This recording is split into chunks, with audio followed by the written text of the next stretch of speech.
Everyone, welcome to this session. We're going to have, this is a very fluent and dynamic session.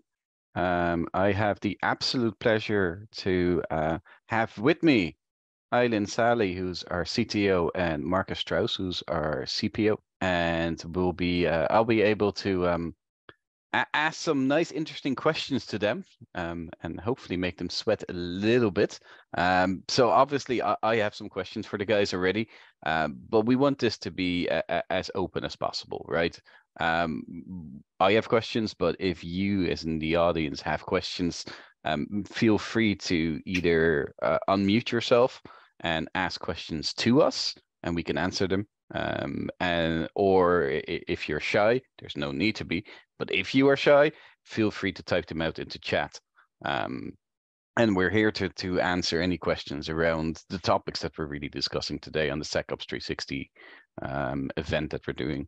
But I'd like to start off with a general question, and I think probably I'm going to put Marcus on the spot first. So Marcus, can you tell me a little bit about how organizations can actually ensure seamless collaboration between IT security and DevOps teams to really enhance their cybersecurity efforts across the board? Because that's really what we're talking about, right? Bridging that gap between those departments.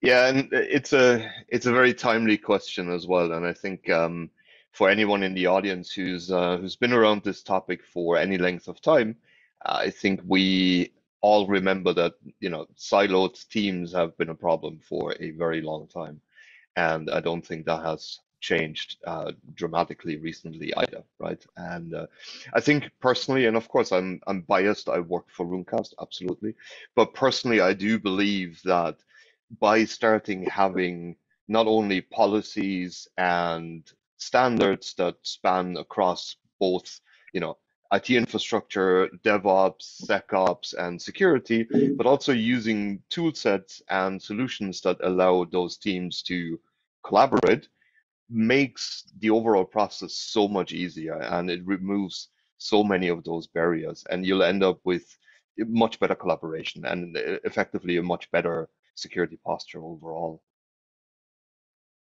Perfect. So that's generally very broad, right? Obviously, Eileen, you being the CTO, I'm going to allow you to dive a little bit more in depth on this and looking at it from your perspective, right? What are your specific tools or strategies from your business unit really that you use to integrate cybersecurity into your CICD pipeline? When we're really talking about the development of Runecast, but also as a general best practice. Yeah, obviously security became actually much more relevant already at the development stage. We've seen it for a few years already, but in the past couple of years, there have been incidents around like code being exposed or vulnerable dependencies trickling into products, and then this affecting organizations that use those products. We even saw it like recently, I think last week, right, with Move IT from they had these issues. So obviously security is extremely relevant on this stage already. So what we use, or the approach that I think works best, is to use a combination of tools. Yeah, there is unfortunately for now there is like no silver bullet, one tool that can unify everything. Yeah, my vendors are trying to consolidate and so on, but I think still like there are some key elements, and of course it depends on how paranoid you want to be about that. But I think as a minimum, there should be like some SAST tooling in place, so static application security testing, to be able to analyze already the source code to identify any potential flaws, I don't know, like injection flows, insecure authentication, CSRF, memory management, and so on. And ideally, these tools should be already integrated into the IDE, so the developers can already see these issues as they code. but if not, at least having them in CICD pipelines would be good.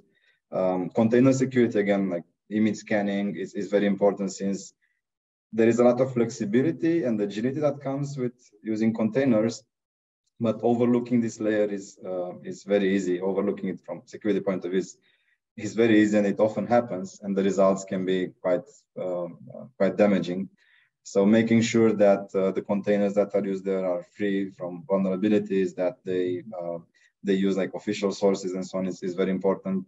In terms of tooling, again, being biased, being the CTO and co-founder of Runecast, yeah, we do provide this functionality. We do provide image scanning and container security, but there are also like other great tools out there like Sysdig or Aqua Security or Anchor, Gripe, that can be used for this purpose. Yeah, there are some others. I would just mention briefly the software composition analysis and SBOM. They are two different things, but I think they complement each other quite well. So looking at dependencies, looking at what vulnerabilities there are in the dependencies that are used in like the open source libraries and so on, and also generating SBOMs for each build and having them there for auditing purposes. Documentation is very, very important as well. Yeah, so right, and that I think you hit one of the key points here as well, and it's a nice follow-up question back to Marcus then again, right? But it's the fact that you mentioned that when we look especially at the container space, that security often gets overlooked, because let's be honest, right? The developers are really looking at rapid development and deployment for their applications, where from a SecOps point of view, and with my background from SecOps, I look at things from a different perspective, right? I look at the security aspects of things. So, Marcus, let's talk a little bit about culture there then, right? So how can an organization's culture actually foster a more widely adopted security approach and mentality within that collaboration amongst IT, security, DevOps, but also the wider organization? Because in my personal opinion, right, security should be at the forefront of every single employee, right? If you can have a lot of security measures, but if your receptionist clicks on a malicious email, you can still have issues, right? Yeah. No, absolutely. And interestingly enough, I was at a event not too long ago where this particular topic came up as well. As an industry, we've always been really good at giving more tooling, more software, more products to solve problems, and very often forget that there's two very important things. One is the usability to your day-to-day job, and to your point of developers. If I'm a developer, I want to write code. I don't want to deal with security. That's just as simple as that. I'm not a security person. I don't want to have security interfere, and I'm using air quotes here, interfere with my work. I want to be able to write code as fast as I possibly can and produce something, right? And in that respect, we as an industry have to make sure that we provide tooling that seamlessly integrates into that development lifecycle without taking the developer out of their respective comfort zone. From a cultural perspective, you're absolutely right. I think overall organizations have to spend more time in making sure that everyone in the organization understands the criticality of security. And we've, I think, come a good ways overall to really understand how important, how critical security is. But very often it's still a case of you do something wrong and you get your wrist slapped as an employee. And personally, I believe that's the wrong approach to security. I think we all need to understand that we have a learning process when it comes to creating a security culture, and that's not a necessarily a punishable process, if you will, right? It's something that people have to learn. You have to learn to understand security is important for every stage of the company, and we have to provide employees and everyone that's working for us the right tools and the right training to be able to understand, and not just punish when, to your point, someone clicks on on a link that they shouldn't have, right? So absolutely, I think there's definitely a big cultural element to having good security, but there is also equally an approach that we have to take as an industry to make sure that we integrate our tooling into the workflows of our users, right? Whether that's a developer, whether that's a SecOps person or someone in a SOC team, each of those have their own workflows and their own day-to-day jobs. And we ought to make sure that we provide seamless integrations in such a way that it does not upset their daily workflow, right? As simple as that. Yeah, and I absolutely agree with this. And so when I look at all of the recent developments, right, over the last decade or so, obviously cloud is a very big one there, right? I remember when the advent of cloud first really broke through, we were everyone was moving to the cloud because it would save money. Well, that really didn't happen, but it allows organizations to be a lot more agile, right? So Eileen, maybe you can touch on this. Like, how has that increased adoption of cloud services really, has it influenced cybersecurity, and how do organizations actually ensure alignment along both IT security and DevOps? Because what I've seen a lot is that the actual purchasing of applications and especially around SaaS, right, it has changed, because traditionally it would have been IT who would control everything, where now you have business owners implementing cloud SaaS solutions that IT isn't really aware of. So how has all of that evolved the security aspect of things? Yeah, absolutely. I think the increased adoption of cloud has profoundly influenced the approaches to cybersecurity. Like, as you mentioned, in terms of who owns what and who does what, yeah, that changed quite a lot. Also, I think maybe this has been resolved in the last few years, maybe, but in the beginning, I think the shared responsibility model was also not very clear. So many organizations thought that, yeah, if they are running in the cloud, everything is secure. And yes, it is secure. Like AWS, I'm sure that they protect their data centers physically really well enough, but then you still have the responsibility of securing the configuration of all the services, of all the assets used there. And even though this was highlighted clearly by the cloud vendors, I think many organizations are, or were, and some still are, not entirely sure on what's in their scope. So yeah, beyond this, I think also the attack surface increased a bit with the cloud, even though still from responsibility point of view, yeah, there is the each organization's responsibility to make sure that their configuration is safe. However, still there are things that are not in your control. Yeah, so the increased attack surface, some of the vendors, like I would mention, like a few months ago, there was this big vulnerability affecting the agents that are actually deployed on all the virtual machines in Azure. So things like that are very hard to be in users of the cloud services. Going forward, this will still be one of the biggest challenges, and I think the only way to solve it is to really adopt more like cloud native security services and platforms that can continuously track risks out there.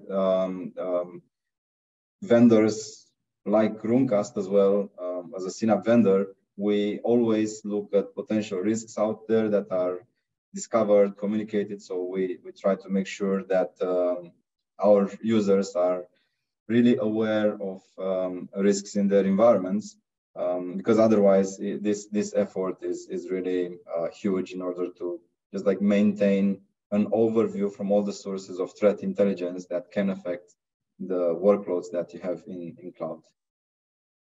Yeah, like I love the fact that you touch on the responsibility model, right? Because to a certain degree, that's still something I run into with conversations. For those of you who are not aware, there is something called the cloud responsibility model, which really highlights who is responsible for what. And one of the common trends there is essentially no matter what service model you have within cloud, you're always responsible as a user for your data. And one of the best ways I've ever seen that explained is pizza as a service, because we all understand pizza. And I know a couple of years ago, this got upgraded to Pizza as a Service 2.0. So if you're not familiar with that, click on the link after the session that I just sent in chat. That's Pizza as a Service 1.0 and the 2.0 framework. It's really useful to understanding that responsibility model.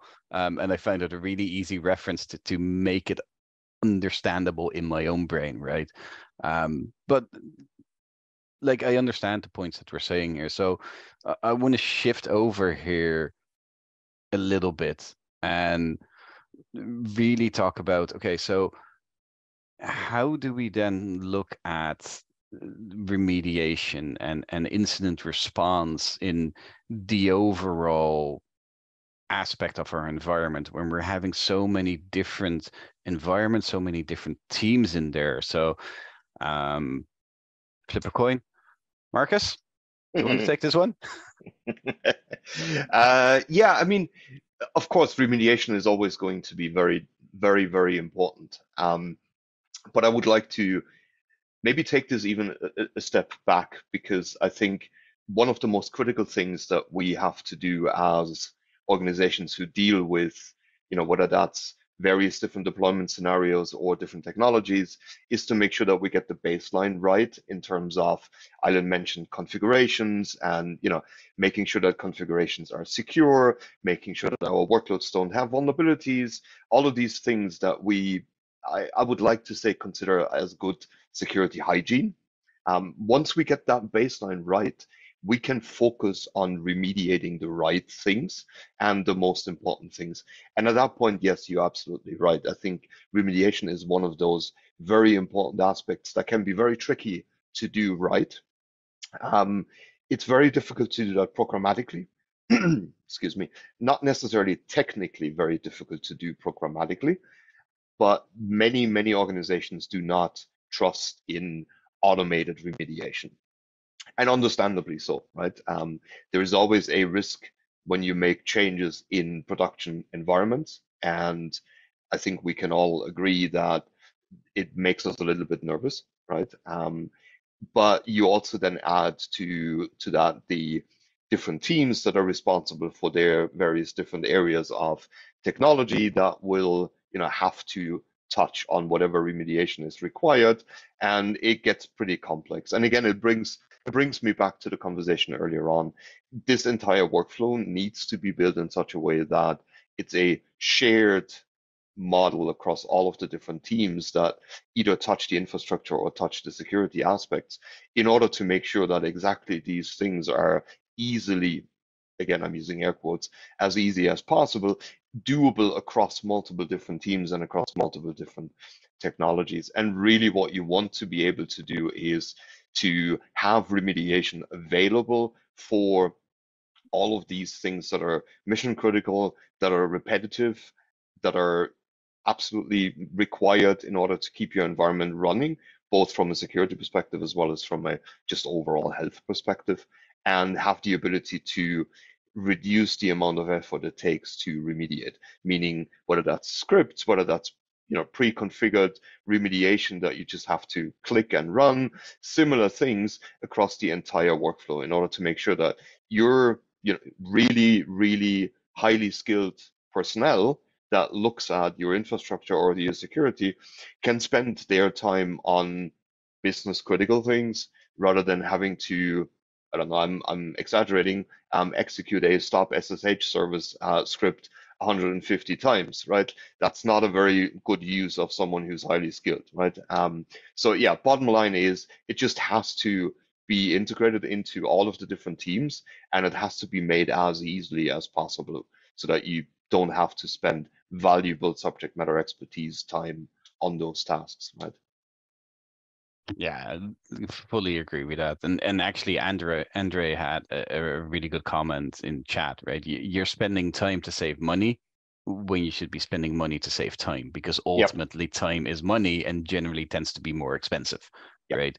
So we're coming up on the time now, but we do have a 5-minute buffer, and there's one question I'd like to ask Eileen as a close off, and that's really looking forward, right? So what future trends do you actually see in the integration of the whole cybersecurity space in the means of relevant to IT, DevOps and SecOps as well, and really joining those teams more closely integrated together?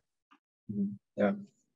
I think one that obviously everyone talks about is AI for cybersecurity. So yeah, there are applications of that already. We see every day. I'm following on Twitter quite a lot of developments there, like lots of new ideas and so on. I think especially for red teaming or for more like attacker scenarios, AI is used more and more, and yeah, people are very creative on that.